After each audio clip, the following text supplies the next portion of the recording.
In this video, I'm going to show you how to add a note to a transaction in Origin Financial. Let's get started. First, open Origin Financial on your computer and sign into your account. Once you're on the main dashboard, go to the left side menu and click on Spending. After that, open the Transactions tab to see your full list of transactions. Now, find the transaction where you want to add a note. You can scroll through the list or use the search and filter options to locate it faster. Once you find the transaction, click on it.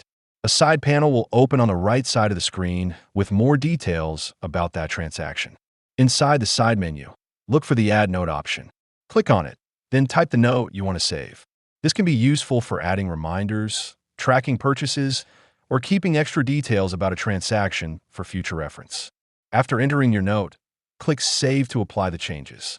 Your note will now be attached to that transaction and can be viewed anytime you open it again for the transactions list.